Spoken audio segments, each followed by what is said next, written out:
Welcome to Ghouls Night Out with your hostesses, Brandy and Jody.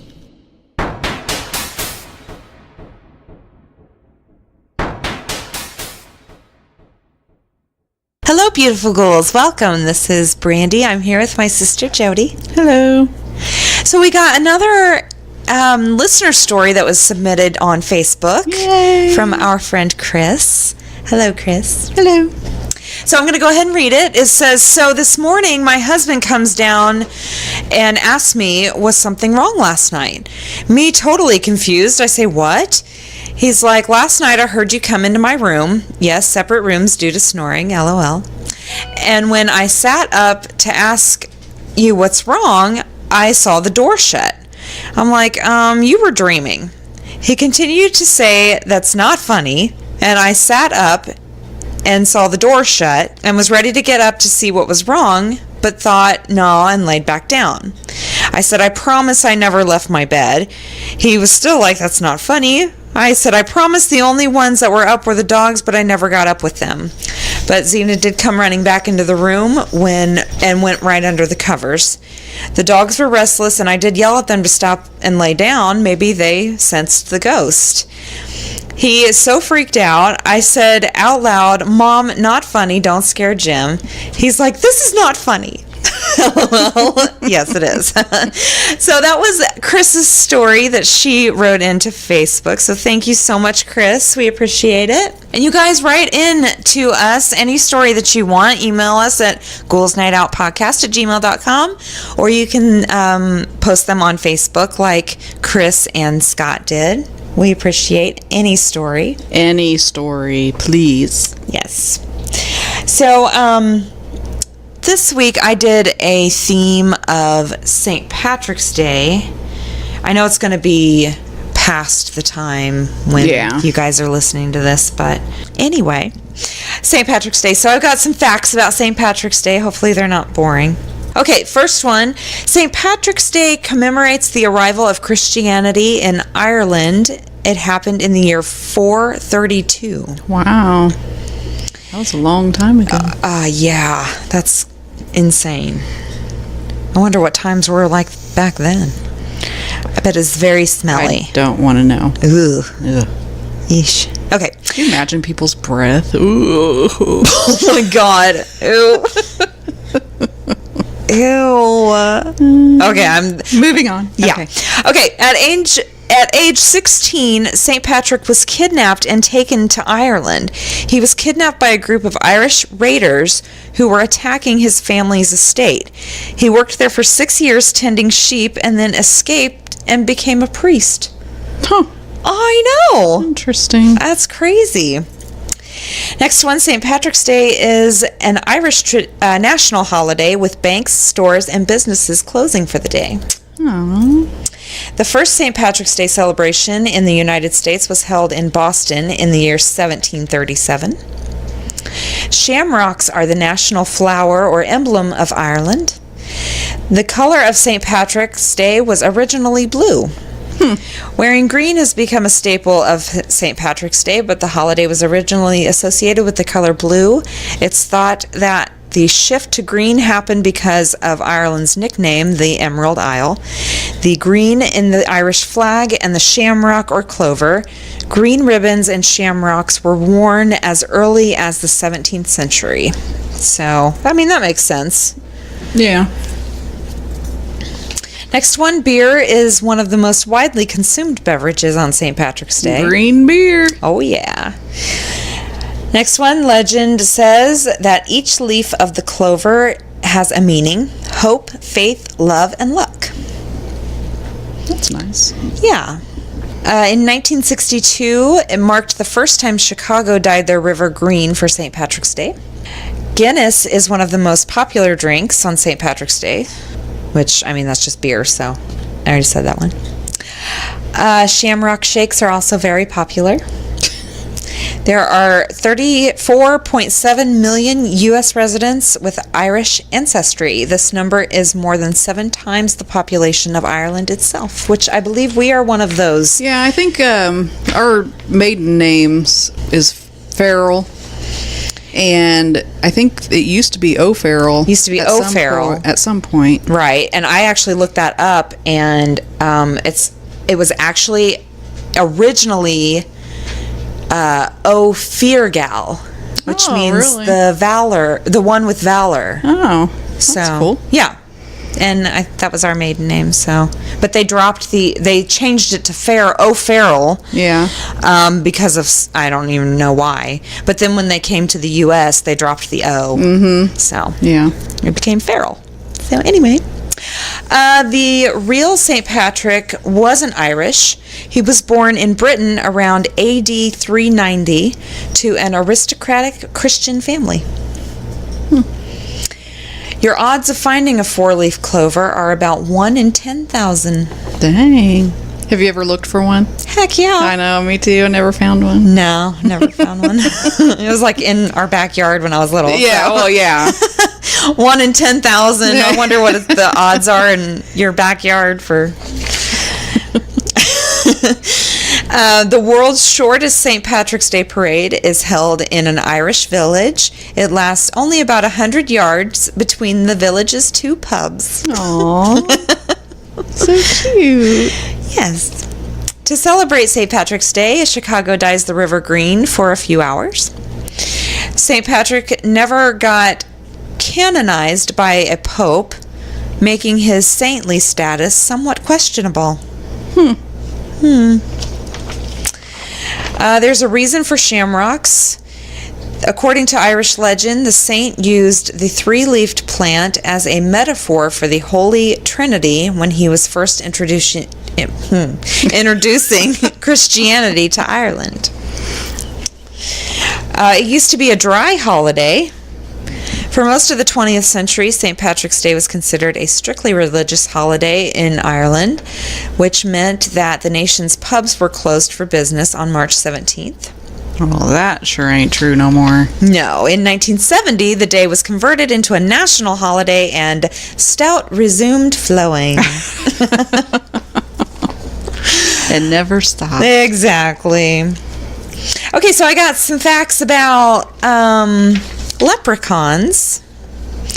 Leprechauns are part of the fairy family. Mm-hmm. There are no female leprechauns. Well, how rude. I know. In traditional Irish folk tales, there are no female leprechauns, only nattily attired little guys. Leprechauns are the bankers and cobblers of the fairy world. There's a leprechaun colony in Portland, Oregon. After noticing a small circular hole in concrete where a light pole was meant to be, a journalist took it upon himself to make use of it. After adding flowers and a tiny sign that proclaimed the world's smallest park, the man began to write stories about the spot in the in the newspaper column. He detailed adventures of the small leprechaun colony led by a leader that only the journalist could see. The modest garden became an official city park on St. Patrick's Day of 1976. Over the years, contributors have added miniature additions like a swimming pool complete with a diving board. Aww. How cute! That is cute. I want to see. Sometimes they are red. Although the little Irishmen are now synonymous with the color green, they weren't always. Early accounts of leprechauns describe them as wearing red and a variety of hats, often three-cornered. I'm not sure what that means. It's like where there's a corner in the front and then the sides. Oh, okay. Interesting. So red. They have a troublesome cousin. Also sporting red is a rambunctious claricon, a mythical creature that shares its characteristics with the leprechaun. These beings are always described as drunk and surly. I have never heard that before. I haven't either. They're often seen in stories riding animals at night or clearing out entire wine cellars. Some accounts explain these troublemakers. I think I know some of them. Some accounts explain these troublemakers as the night form of leprechauns. After a hard day's work, the bearded fairies get so tipsy they become an entirely different species. Other stories describe them as a close relative. Someone claims to have found the remains of an actual leprechaun. A local businessman claimed to have found evidence of a real leprechaun in Carlingtonford Mountain in Ireland. After hearing a scream near a wishing well, the man found bones, a tiny suit, and gold coins near the scorched earth. The evidence is now displayed behind a glass case for visitors to come see. As a result, a new tradition was born. 100 ceramic leprechauns are hidden in the mountain as part of an actual leprechaun hunt. Tourists come every year to try and hunt down the little green statues. Hunters need to buy a hunter's license beforehand. Oh my gosh. And the adults are given a small bottle of whiskey to help them with their search. I want to go hunt leprechauns. Oh my God. Yeah. That would be so fun. It'd be so fun. We gotta get a freaking hunter's license. Oh my God. That's funny. Okay.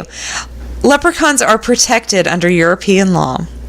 Apparently, there are 236 leprechauns that live in the caverns of Carlington Mountain. How in the hell do they know that? I don't know. Oh my gosh. Maybe census reports.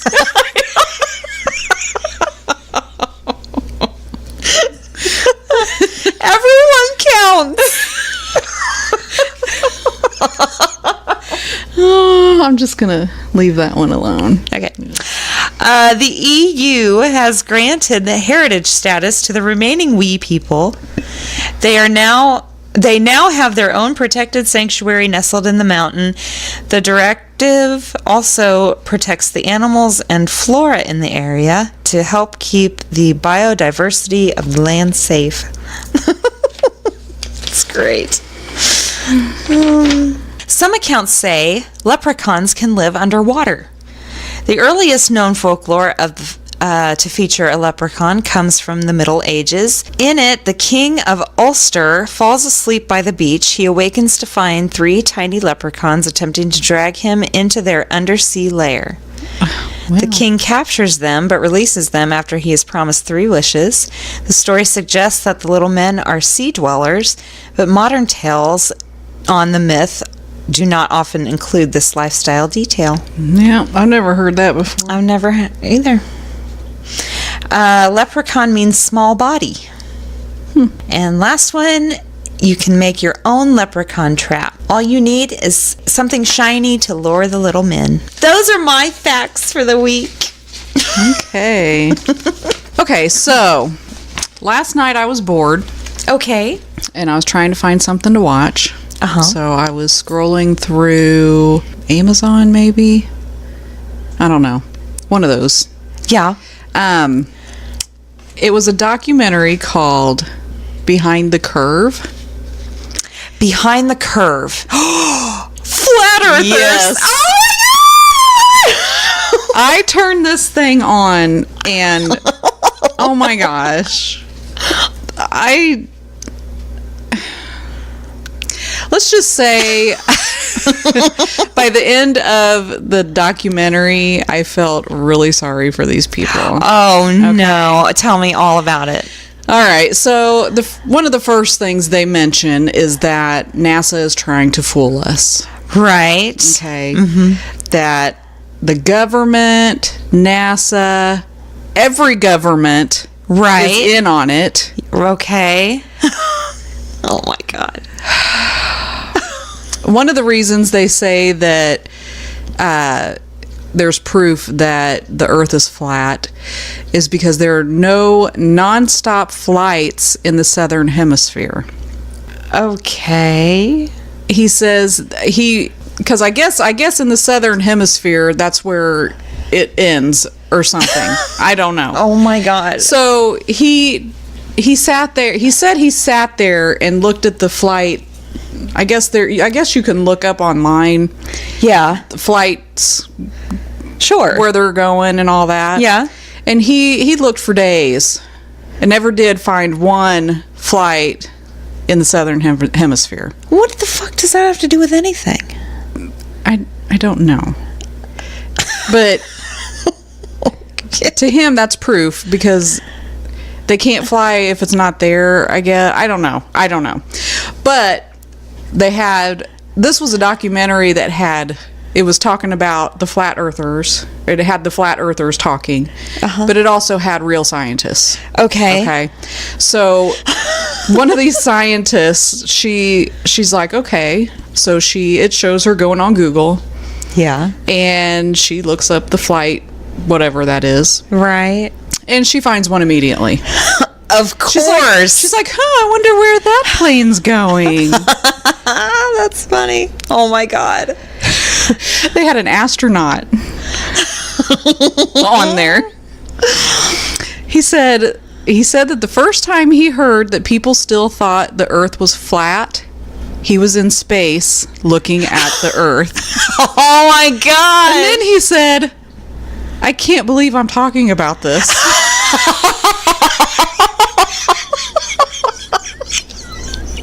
Oh my God. And the look on his face, it was just like, he was so confused. He's like, I'm looking, it's right there. Oh I'm looking God. at it. Okay. He's like, I can't believe I'm talking. That's exactly how he was like. Oh my God, that's the best thing I've ever heard. Oh my God. They said that the government wants to keep people dumb. What? And they said something about vaccines and... Oh my God. What does that have to do with anything? Exactly. Oh my God. It says they made up dinosaurs.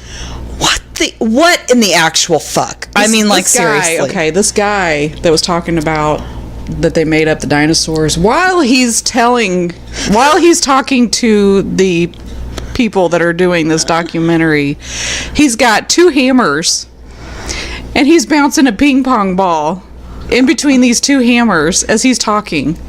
Why? Oh my God. I don't know. Oh my God. That's so weird. And I don't know if you knew this or not, but flat earthers can only date flat earthers. Oh, is it forbade by the flat earth? It must be. So, Oh my God. okay, so this guy was talking about, he's like one of the main guys of this flat earther movement or whatever. Okay. And he was showing everyone his license plate. Okay. He was talking about, I think it said flat earther or something, I don't know, something stupid. And he went online and he's showing all these other ones, and there's one that says NASA lies. And he said, so, he goes, it can be kind of hidden. I mean, it could be nasal eyes. What? He said it could be... Nasal eyes? He said it could be nasal eyes. It could be like an eye doctor. And I'm like, okay. What? Like nostril eyes? Yeah. What? But it's not like, it wasn't EYE. It was IES.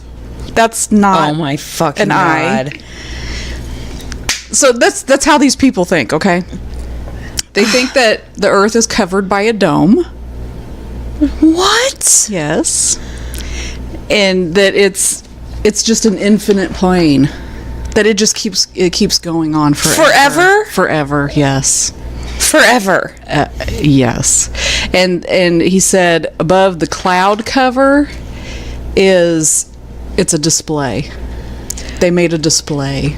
So the dome is like a TV screen? Yes. Oh my God. And he kept bringing up that movie. The Truman Show? The Truman Show, yes. Oh my fucking God, dude. It's a movie. Oh my God. They say that there's no proof that the Earth is round. Oh, except for the pictures that we've taken? Yeah. Oh my God. It's NASA lies. Oh, that's right. Or nasal eyes.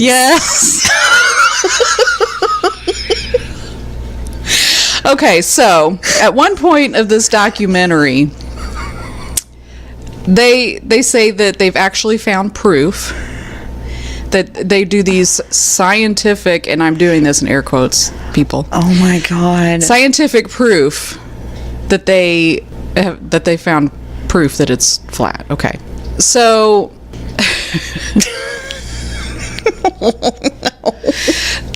So they've got this guy, and he's talking about these tests that they run. And the real scientific community is saying you can't go by these tests that they're doing. You have to have this special, and I don't remember what it was. It was some kind of special equipment. And every hour the Earth rotates, because it spins. Right. All that. So it rotates 15 degrees. Okay. And the only way that you can measure this is by having this piece of equipment. Okay. So this guy is like, he goes, so one of our guys, one of the flat earthers, bought this piece of equipment for $20,000. Okay. Okay. So they do their experiment. And guess what? Wait. It showed that the Earth was rotating. Yes, it did. What a surprise! Yes. So they were unwilling to believe that. So they did some other test, which showed once again, oh my God, that they were wrong. Oh my God! But they still wouldn't admit it. And at one point, he actually says, "Oh, I think we're in trouble." Are you fucking serious? But then after that, they had this conference, and he goes up there, and he starts explaining the other tests that don't really prove anything. Oh my God! And didn't say anything about the tests that did prove. What a piece of shit. Yeah, so it's like they want to believe this so much. It doesn't matter what. It doesn't matter what anyone says. That's ignorant. Yeah. So, okay. Two of the main people that was in this documentary, the flat earthers, went to the NASA Space Museum. They were making fun of it, and oh my God. And it was kind of you can tell it'd been there for years. Uh-huh. So, some of the stuff was run down, Sure. Some of the stuff didn't work. Yeah. So he gets into this, it's like a chair that leans back, and above you is a screen. Uh-huh. And on the screen, it says, push the button to start. Okay. And it has a picture. Uh-huh. So he's pushing the screen. It's not doing anything. And they're making fun of it, and there's nothing happening when he pushes it. So he said it was broke, and he walked away. And as he walked away, the cameraman zooms in on a big red button on the arm of the chair.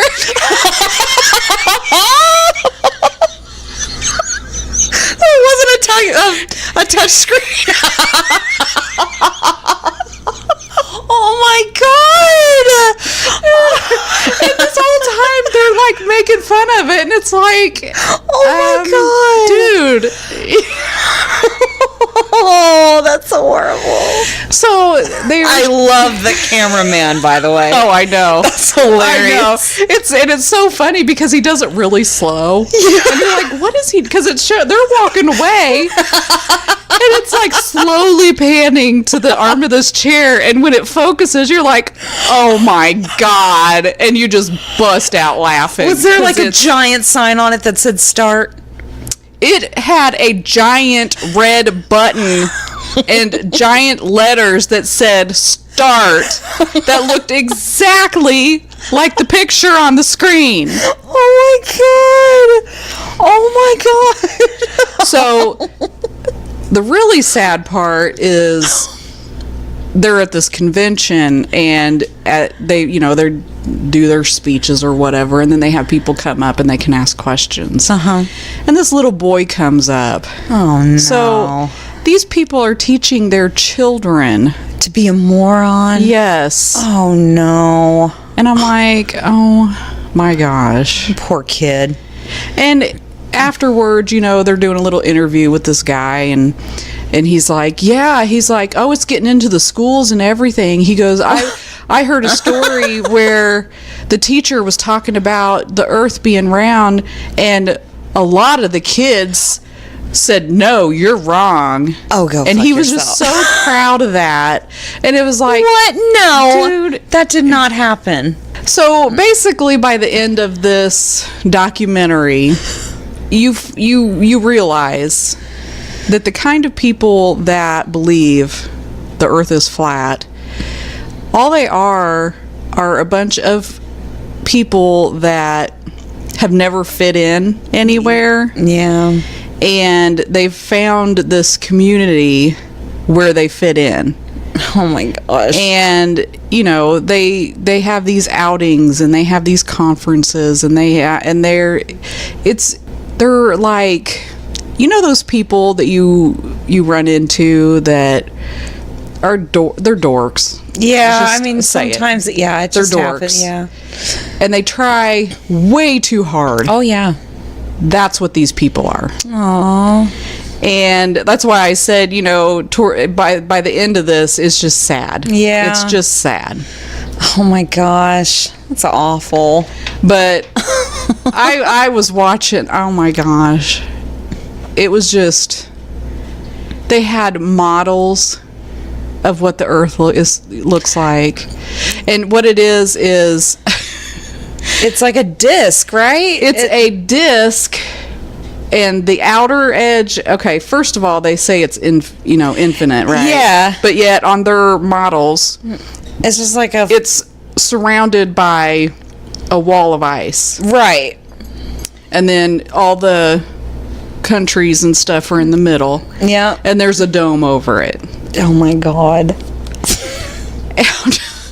And there's a guy that makes these and sells them. It's just, Oh my gosh. That is insane. it was sad. It was so sad. I don't know. Well, no wonder they want to...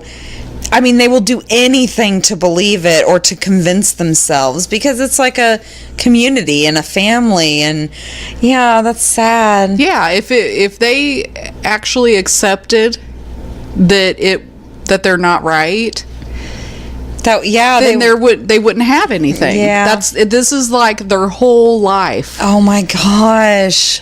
That's awful. That is crazy, though. Yeah, I know. I saw that documentary on there, and I'm like, I just can't watch that. I sat there and looked at it for a minute, and it's like, okay, I gotta know, because I've heard of people that believe Yeah. that the Earth is flat. Yeah, we've talked about it before. But I never really dug into it, I guess. Yeah. And I sure wish I hadn't I know. Yeah. dug into it. Yeah, It's just the only word for it is ridiculous. Yeah. I've gotten into a bit of a rabbit hole looking that stuff up. Because, I mean, you're right. They will do anything. I mean, and it does, like you said, it doesn't matter. It doesn't matter what anyone says or anyone does. They're right. And they'll find an argument for whatever. Oh, yeah. Yeah. They'll think of something. Yeah. Even if it doesn't fucking make sense. It doesn't. None of it makes sense. Nothing they say makes sense. Oh, my gosh. Aw. That's really sad. It is really sad. But I had to bring that up because I don't... Just dumbfounded? Yes. I'm sitting there watching this and I'm like, what the actual fuck is going on? That's that's all you can say, because it's ridiculous. And then, so there's this guy, I don't remember his name, but he's like, he's the person that came up with the idea in the first place. Oh. And this guy is a wacko. Oh no. Seriously. Oh my So, gosh. He's upset because, he's the founder of all this. And this other guy that's been doing the documentary, and he's upset with him and this other girl because they're starting to get pretty popular in their group. And he started making up stories about him, saying that he was part of the CIA and he was trying to do something so that it would prove that he wasn't right. And it was just, I don't know, he's crazy. Oh my gosh, that's crazy. I'm glad you watched it so I didn't have to.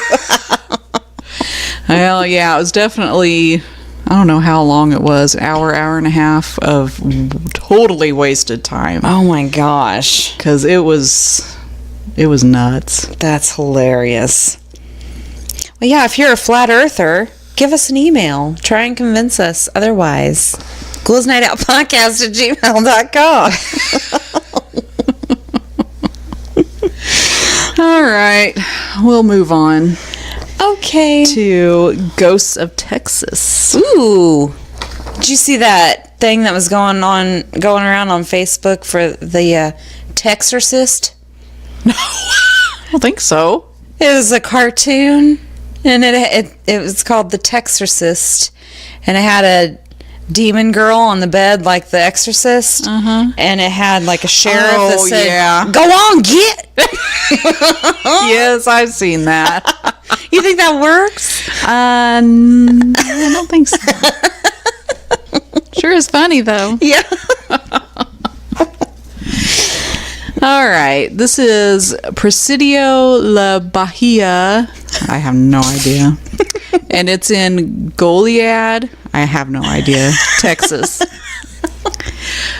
The first stop on our tour of Texas ghost stories leads us to Presidio La Bahia in Goliad. I don't know. Such a beautiful language. I am butchering it big time.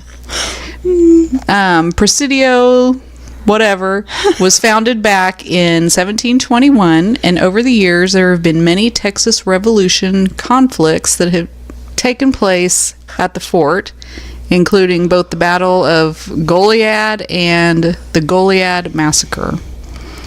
As you can probably imagine, Presidio La Bahia has seen a great deal of death, so it is hardly a great surprise that it has become one of the most haunted places in Texas. There is an abundance of spirits trapped here, some of them scared and hurt, but most of them angry. There have been frequent reports that the cries and screams of injured soldiers can be heard coming from the fort at night, and there have been reports of witnesses seeing the apparitions of soldiers as well. What massacre was it? Did you...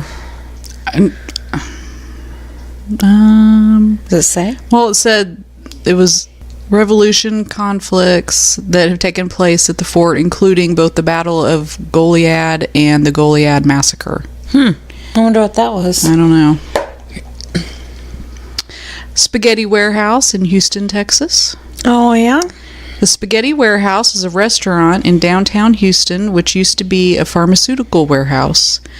The majority of the paranormal activity seems to occur on the second floor, which is where the owner of the pharmaceutical company died tragically while working on the elevator one night. Oh, shit. However, it is not him that is haunting the property, but rather his wife, who comes looking for him after the restaurant closes for the night. This lady in white is often seen walking around, and on occasion she rearranges the table settings and moves chairs around. I think that might have been on one of the Ghost Hunters or something. Or something like that was. Did you see my post today? They're saying that Ghost Hunters is coming back. Yeah. I wonder if... what's his name is going to be on it? Grant? Yeah. I don't think so. Oh. I think it's just Jason. Oh.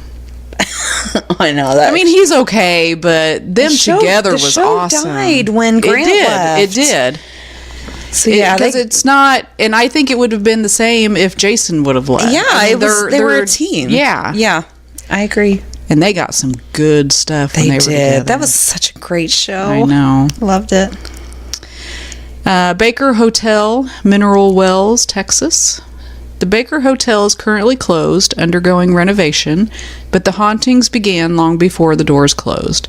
There were 2 main spirits that are blamed for the paranormal activity that is reported here, and both have been spotted on a number of occasions. The first is the ghost of a bloody nude woman up on the 7th floor, who many people have suggested could be the mistress of the one-time manager of the hotel, who is said to have jumped to her death from the balcony when she was no longer able to cope with the emotional turmoil that the affair caused. Shit. The other spirit is apparently the ghost of a man who was killed when he was caught in the elevator door. Jeez, a lot of elevator tragedy. Yeah. The Jefferson Hotel in Jefferson, Texas. The entire town of Jefferson seems to be rife with paranormal activity, but one of the particular hot spots here is the Jefferson Hotel. It is not only one of the most haunted hotels in Texas, but it is also thought to be one of the most haunted hotels in America. Ghosts here have a bit of a mean or maybe just mischievous streak, as they are known to throw things at the guests and even lock them in their rooms. However, that is only the beginning. Other reports of paranormal activity include knocking on the walls in the middle of the night, footsteps running down the hall, children laughing, disembodied voices, and strange shadows. Oh no, that's creepy as shit. Oh, I was going to tell you about that documentary about the Monroe House in Hartford City, Indiana. That just reminded me of my friend Chris. He's a guy I used to work with, but he wants me to go. Oh. Yeah. Like, actually go? Like, go there. And I was like, oh, that sounds cool, you know. And then I started watching the documentary on it, and no. I'm going to have to watch that. They talk about demons and shit. Oh, and yeah, you said that. Yeah, I don't. Oh, yeah, no. Are people getting scratched or anything? Yes. Oh, shit. Yeah, no. That's fucked up. They had a woman on there. She's, I think she's the owner's sister-in-law or something. Well, I guess they give tours there, and she was doing a tour, and she says that they always hear her talking. Like it's talking to her. Oh my God. And it God. tells her that it's going to rape her. It tells her it's going to kill her. Oh my God. And she's been scratched. And she's had a pipe thrown at her. She won't go there anymore. I wouldn't either. Yeah. Holy shit. I know. I'm sitting there watching it, and I text him. I'm like, yeah, I'm not going there. Fuck He's like, that. why not? Yeah, no, that ain't happening. Oh my gosh. I thought it could be somewhere where we go Oh yeah, no. and do an episode about Sure, it. yeah, that- no, sorry, people, that's not happening. That's a little too scary. Yes. Bragg Road in Saratoga, Texas. Bragg Road in Saratoga, perhaps the most well-known of the haunted roads in Texas. If you ask pretty much anyone in East Texas, they will tell you the legend associated with Bragg Road. The story says that most nights you can see a flickering light in the distance as you drive down the old logging road. It is said that this is actually light coming from the lantern of the railroad worker who is still searching for his head after being decapitated by a train. Oh no! What the fuck is your head Bragg doing? Road, that sounds familiar. I wonder if I've seen a story like on TV or something about that. Maybe. I think I have. Littlefield House in Austin, Texas. Littlefield House looks like a beautiful fairy castle, but is one of the top haunted houses in Texas. It is said to be haunted by Alice Littlefield, the former mistress of the house. It is said that she was insane and that she rarely left the house while she was alive. So it makes perfect sense that she is stuck around after her death. She's often seen wandering around upstairs, and people have also heard her playing the piano. Hotel Galvez in Galveston, Texas. The Hotel Galvez is one of the oldest hotels in Galveston Island and is also one of the most haunted locations in Texas. Room 505 in particular is said to be haunted, and many guests cannot make it through the night due to feeling so uneasy in the room. There is often an unexplained scent of gardenias in the hotel, which is said to signal the ghost's presence.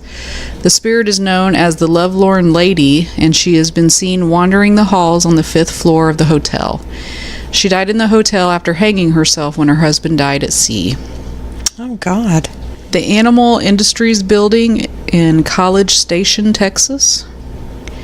The Animal Industries Building at Texas A&M is said to be one of the most haunted buildings in Texas. At one time, the basement served as a slaughterhouse where students were taught how to properly butcher meat. Yeah. I didn't know that was something you learned. Well, yeah, you gotta... Whatever that was. You gotta learn how to cut meat properly, I guess. Is that what Animal Industries? I don't know. Oh, no, that's weird. However, one day there was an instructor working down there alone, and he is said to have cut himself quite badly, actually managing to sever his femoral artery. Oh, shit. He ended up bleeding to death before anyone else came down to the basement. In some versions of the story, he is said to have dragged himself towards the elevator, leaving a long trail of blood behind him. Oh, God. Students have claimed to see apparitions of this instructor around the building at times, and there have also been reports of unexplained dark stains appearing on the floor of the basement. Oh, my God. Ew. Yuck. The White Sanitarium, Wichita Falls, Texas. At the top of the list of most haunted hospitals and asylums in Texas, if you are a fan of the paranormal, then you already know that there are a few things that are scarier than a creepy old abandoned asylum. The White Sanitarium in Wichita Falls, Texas is certainly no exception to that rule. It has long been rumored that some very strange experiments conducted inside the asylum, which could be the reason why it has become one of the most haunted places in Texas. People who have visited the property say that they have heard screaming children, seen lights go on and off, and even seen some ghosts sitting playing cards. Apparently, the building has been purchased by a private individual who now lives there. What a brave soul. When it comes to real haunted houses in Texas, there's surely none that can say they were once a haunted asylum, too. God. I would not want to live there. No. Yorktown Memorial Hospital in Yorktown, Texas. Yorktown Memorial Hospital is one building with a very colorful history. The hospital was built in the 40s and remained open until 1988. But even before it closed its doors, the staff, patients, and visitors were reporting paranormal activity in the building. So imagine what it must be like now that it is abandoned. No wonder people say that it is one of the most haunted places in Texas. One of the most well-known ghosts in residence is a man named TJ who died of a heroin overdose. He was dumped on the front step by his friends, but as they failed to ring the bell, nobody discovered him until the next morning, by which time he was already dead. He is said to haunt the hospital, but seems to be in good spirits as he tends to joke around with any of the ladies who enter the old hospital. He is particularly fond of pinching them on the butt. Oh my gosh. It has also been claimed that if anyone with tattoos or body piercings enter the chapel, then the spirits of the nuns who built and operated the hospital will choke or hit them for defiling their bodies. The on-site caretaker has also described seeing black shapes the size of a large dog and a large man with glowing red eyes. What was that again? What? That place? Was it a... Yorktown Memorial Hospital. Hospital. I want to say Ghost Adventures did. Oh, did they? Yeah, and a couple episodes I think there, because I want to say it might be a different place, but I think they made half of it like a haunted house. Oh. And the other half was at first a operating nursing home. So they couldn't go in that part of the building investigate. But then they went back when that nursing home had closed and investigated the whole area. But I remember the story about the guy who the heroin overdose. I remember that story, and another one that you just said. Oh, the nuns. That was the one where Zach took off his shirt. I must have missed that one. They don't like tattoos. Oh. And he took off his shirt and he was like, "What do you think of this?" Yeah. And it said they had the spirit box thing on, and they caught it sick. Oh. When he asked, "What do you think of this?" Yeah. And it was really cool. Huh. So.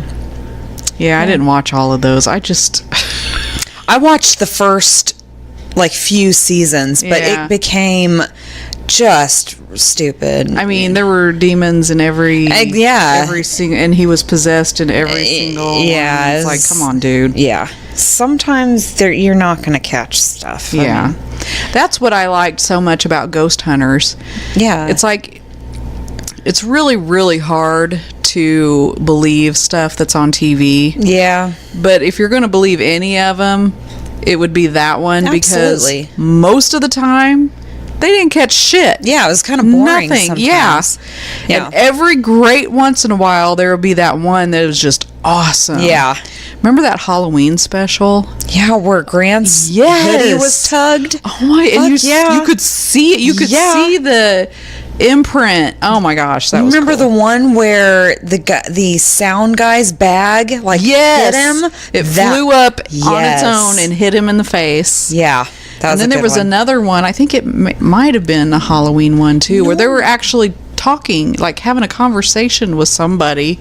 Oh my that wasn't there. Ooh, it's creepy. Yeah, I loved that show. Yeah, that was great. That's all I had. Okay.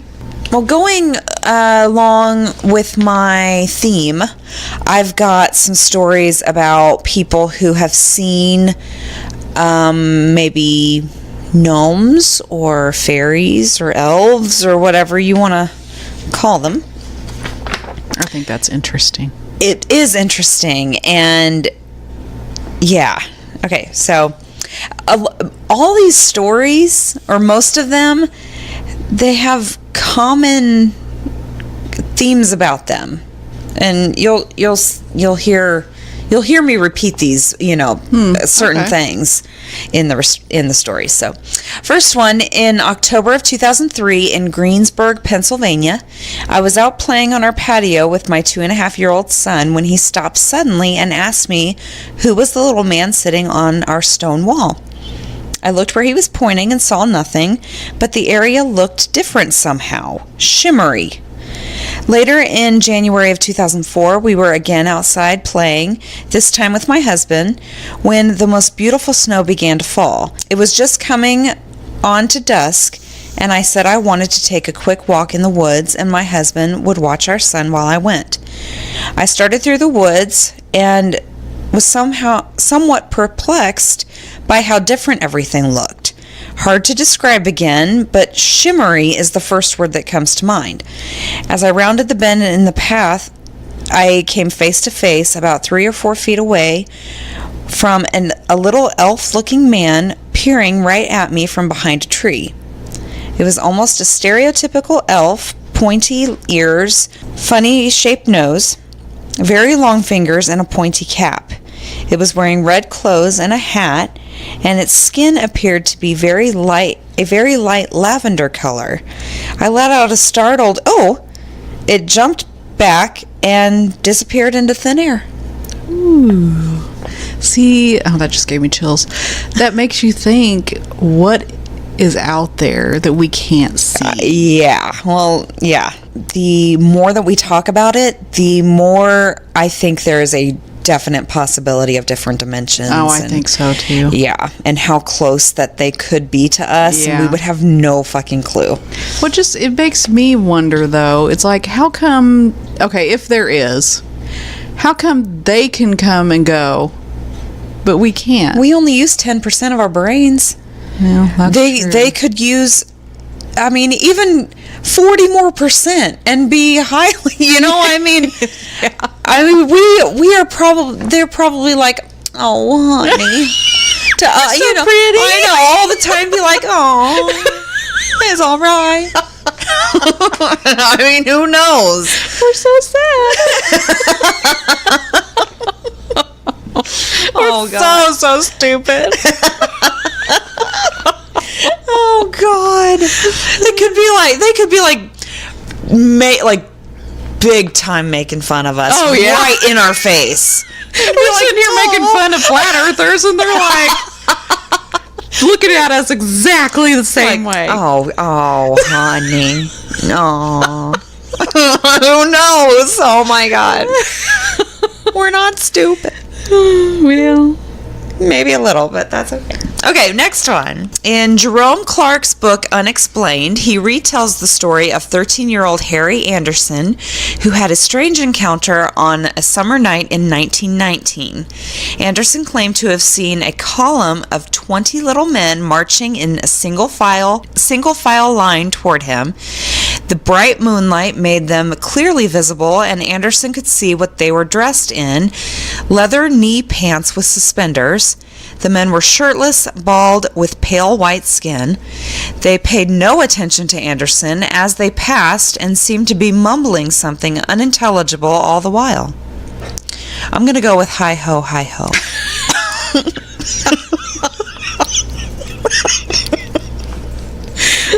And once again, we are showing our stupidity. Oh, honey. At least we're having fun while That's we do right. it. Damn it. We're fun, stupid people. That's the best kind. Oh, God. Okay. In Stowmarket, England, in 1842, a man claimed his encounter with fairies when walking through a meadow. That kind of didn't make sense. On his journey home. There might be a dozen of them. The biggest was about 3 feet high. The small ones were like dolls. They were moving around hand in hand in a ring. No noise came from them. They seemed light and shadowy, not like solid bodies. I could see them as plain as day, and ran home and called 3 women to come back with me to see them, but when we got there, they were all gone. I was quite sober at the time. It wasn't just sober, it was quite sober. He had to make that clear. I wasn't drinking, I swear.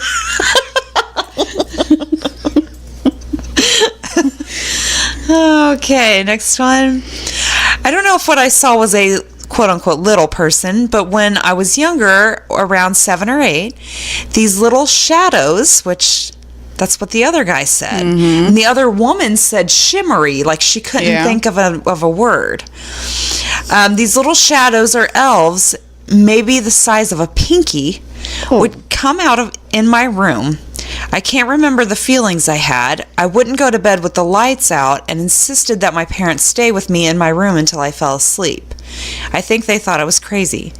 But I know what I saw. Most of the time they walked on the window, but then when I turned the other direction, they would jump in front of me as if they wanted me to see them. I don't think that I was scared, but I still remember clearly what they looked like. Over a period of time, they disappeared. I think it lasted about a year. I also remember that when I wanted them to go away, I would ask them to leave.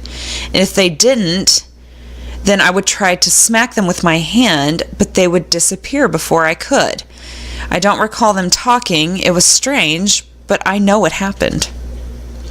Which that's another thing. The other woman said that the one she saw just disappeared into thin air.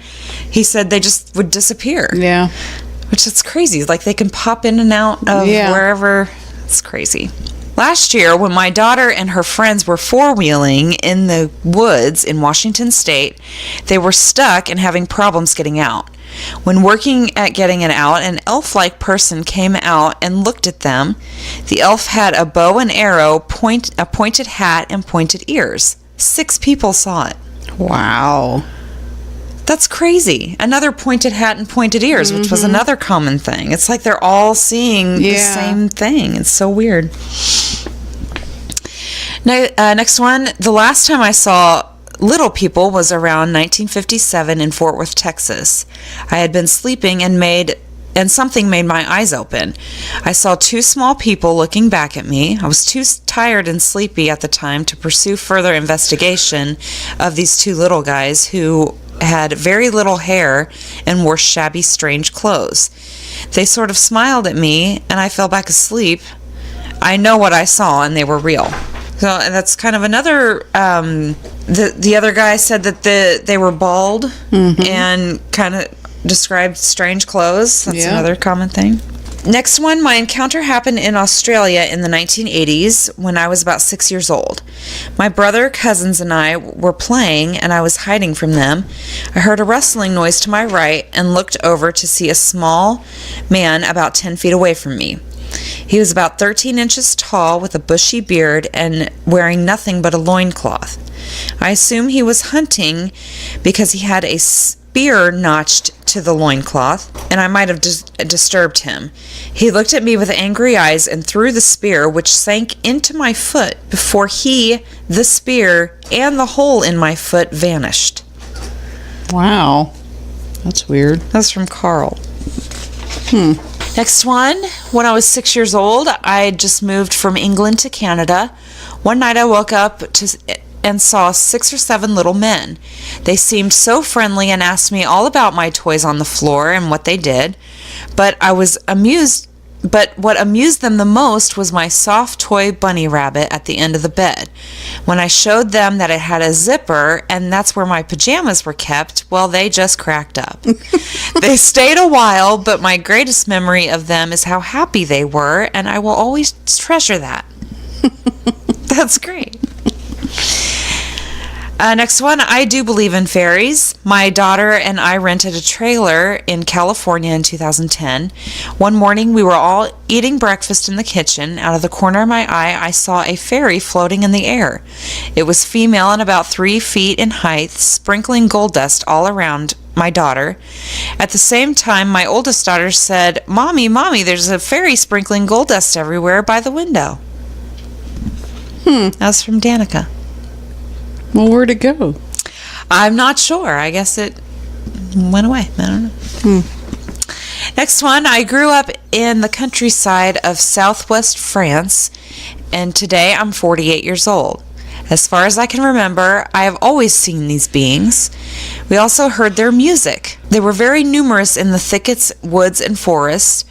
Do not try and meet them, for they will come to you. I played with them as a kid.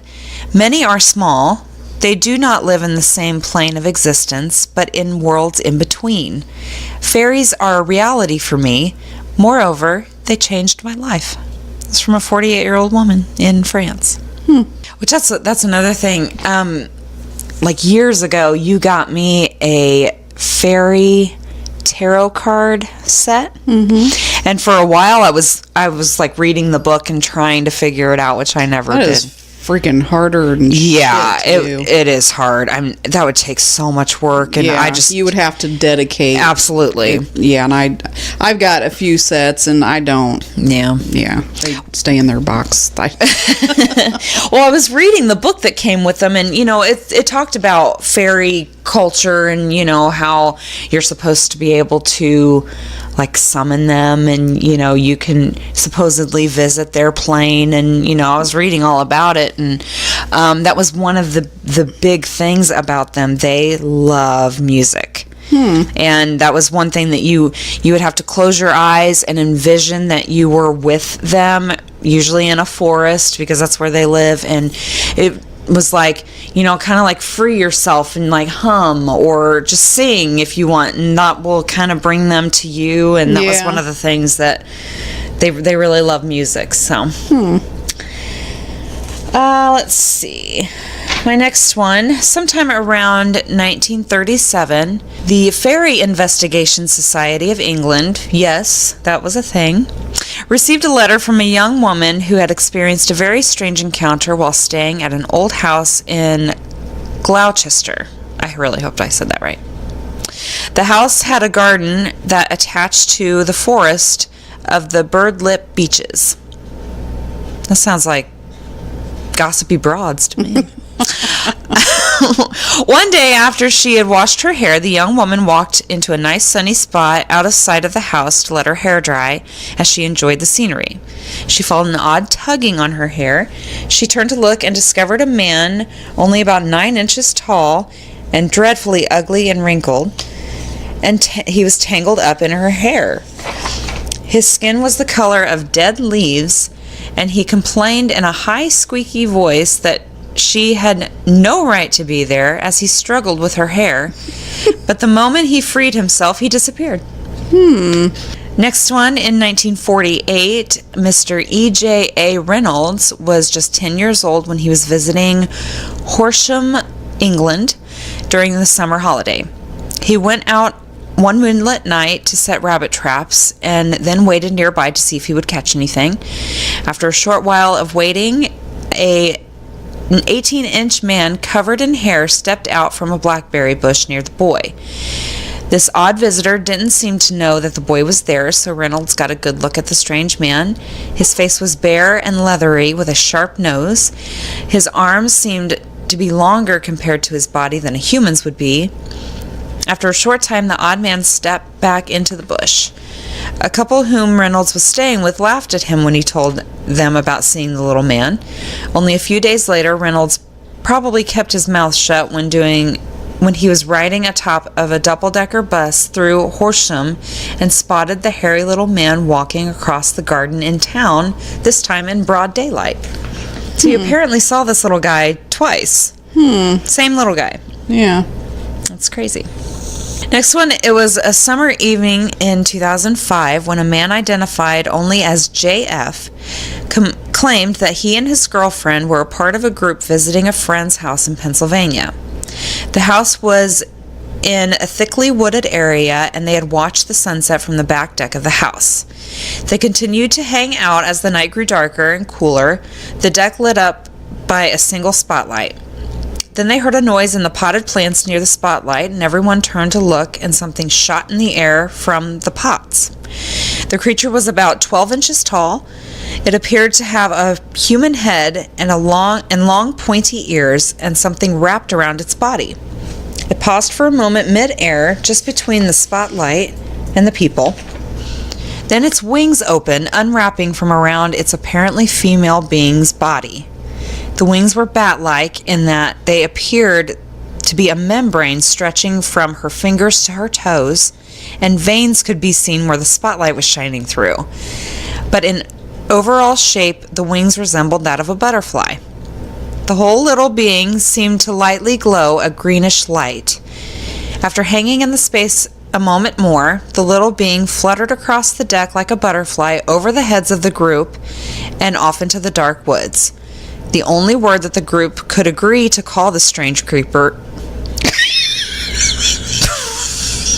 I don't think they called it a creeper. I was supposed to say creature. But I'm not stupid. Dang it. You know the creepers are laughing at me right now. Fuck. Okay. The only word that the group could agree to call the strange creature was a fairy. You know, in I think it's like Ireland, around what's there? There's Ireland, Like what's Scotland. I think those places, they still really believe in the little people. Oh yeah. And they like leave little dishes of milk out, or Yeah. cream or something. Or like shiny things, like for the leprechauns. Yeah. Yeah. That's interesting. It is. That's very interesting. Those were my stories. That was it. Cool. I like those. Thanks. So it's time for the witty wrap up. Yay, Winnie Rebel! Now, these are, it says jokes and stories for St. Patrick's Day. Uh-huh. But they really don't have anything to do with St. Patrick's Day. Just, drinking. Drunk people? Yeah. That's always funny. So there's some that are jokes and then some that are stories. Okay.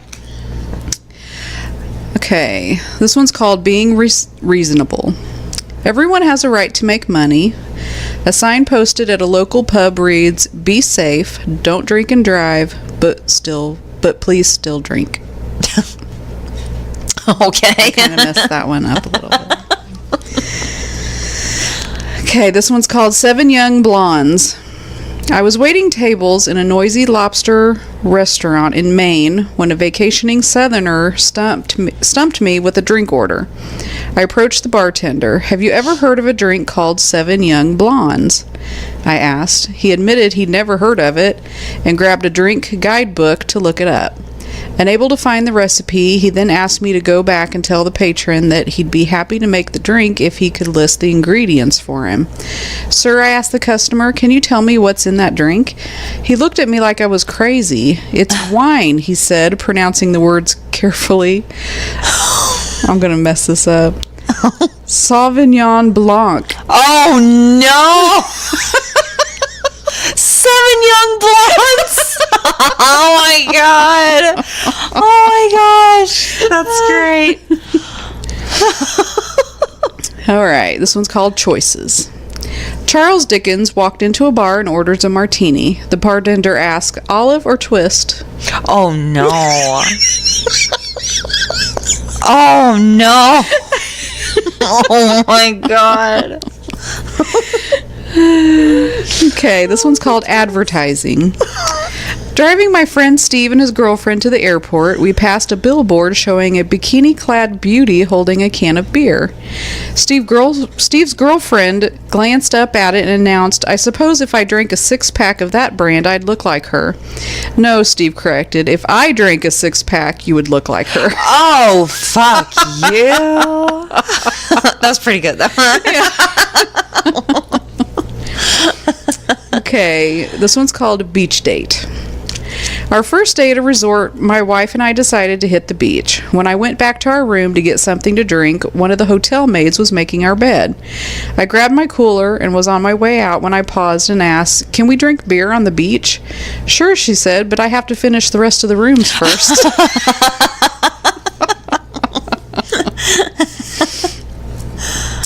Frequent customer? An amnesiac walks into a bar. He goes up to a beautiful blonde and says, so, do I come here often?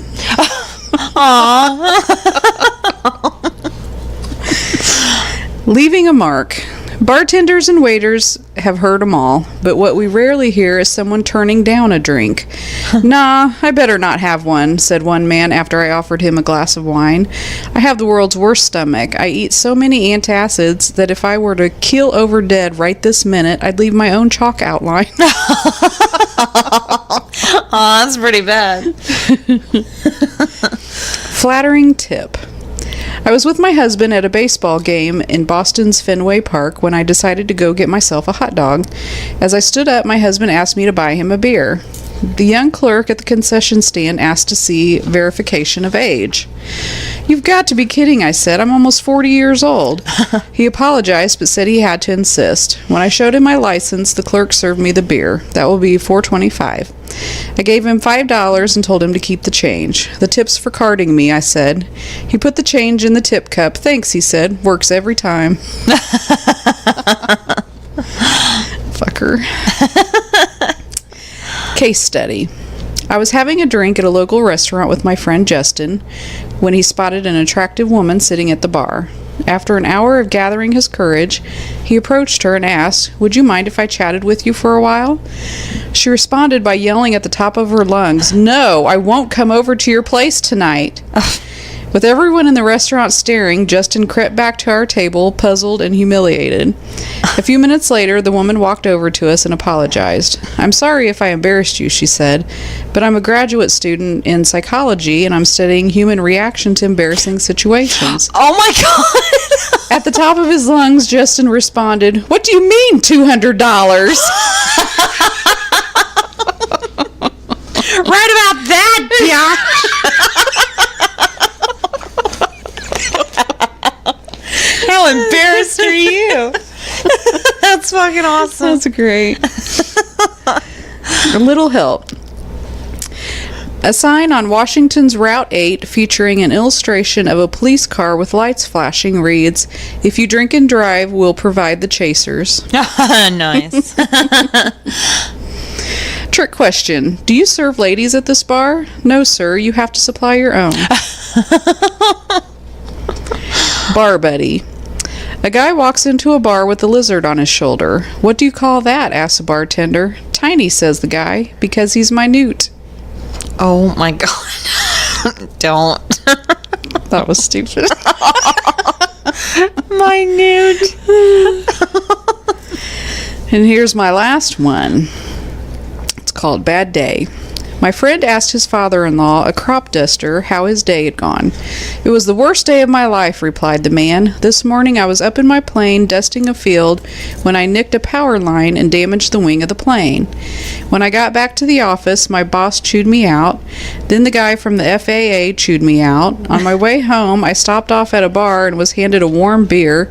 So I yelled at the bartender, "Don't you have any cold beers?" The bartender said, "Sorry, but we've been out of electricity all day ever since some idiot crop duster hit a power line down the road." Aw, you did it to yourself. That's all I got. All right, well, thank you guys again so much for listening. We really appreciate it. Send us your stories again, goalsnightoutpodcast@gmail.com, or you can submit them on Facebook. That's fine.